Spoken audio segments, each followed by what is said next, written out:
One thing is for sure, Satan sells. No matter how you slice it, it's not the heavy metal bands like Black Sabbath and Kiss that are losing money in the current record industry depression. In fact, some new groups seem to be picking up that satanic smell of success. Is this a ridiculous notion, or is Satan rampant in rock? To some, the answer is obvious.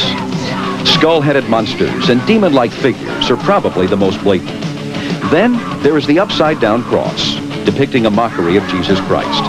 There is, of course, the sign of Satan. And there is the number 666. His mother says he was a normal, happy boy until he became obsessed with black metal music. They become almost absorbed in it. It is a driving force. They have to have it.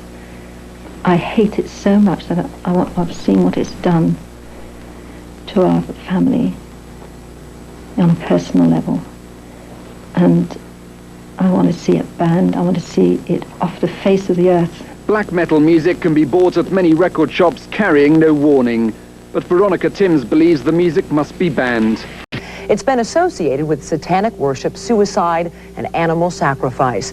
But is death metal music just hype or something that could actually hurt your kids? I think that's the power that people need to be aware of that's latent in that kind of musical expression. Certain kinds of musical expressions have the potential to serve as a medium for evil spirits to work through. I mean, we all know that adolescence is a tough time, but it's amazing to see the lengths people go to express their frustration. It's sad. Yeah, it's amazing, but I think parents have to really pay more attention to what these kids are listening to. Yeah. Death, Obituary, Massacre, Morbid Angel. If you think the band names say it all, their guttural lyrics say even more.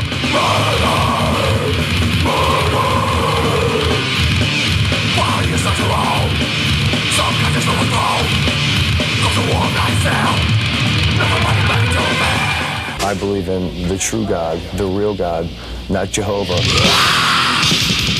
Is death metal demonic or simply defiance? Religion or rebellion? Two questions that will continue to hound music long after the barking and growling ends. It came from the Judas Priest album, according to Dr. Wilson Bryan Key, a professor of marketing who has written extensively on subliminal messages. He says the song Better By You, Better Than Me contains the barely audible words, do it, repeated over and over.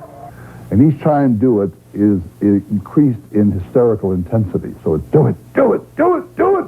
A lot of times I would tell people, you know, I don't need drugs. I got rock and roll, you know. And it was like a heroin addict needs his fix. I needed to rock. But as a drug addict has to come down from a chemical high, so Kevin had to face the fact that heavy metal too was a false high. When the music stopped, he still had to face himself. And I've reverse thread the machine, and I'm going to play that exact piece of tape backwards now. Okay, just prove that you've not doctored it in any way. I have not doctored it in any way. All right, let's go ahead and start.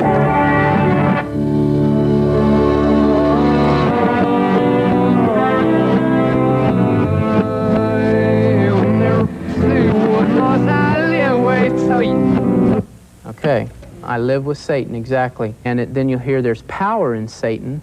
He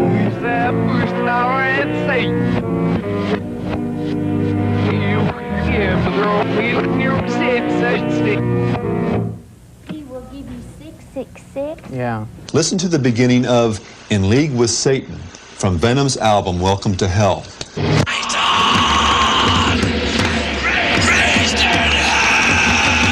Outside intelligent forces with supernatural power are occasionally able to play an artist much like we would play a musical instrument.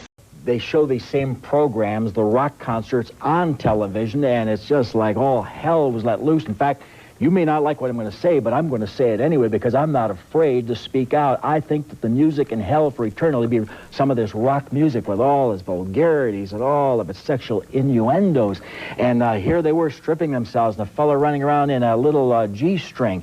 It reminds me of the wild man of Gadara in Mark chapter 5 who was possessed of a demon running around in the graveyard naked and cutting himself with stones and screaming, demon possession. Psalms, hymns, and spiritual songs, singing with grace in your heart to the Lord. You get a dose of the Holy Ghost, filling you, controlling you, and you'll be singing a new song and get rid of all of those stinking rock records. What kind of advice would you give to parents who have kids that listen sometimes religiously to this kind of music? Do you have any advice for them? Well, I really believe that it's not much you can do to keep them from listening to it. But you can put the right ideas in their head, but that has to start right in the beginning of life. You can't stop rock and roll.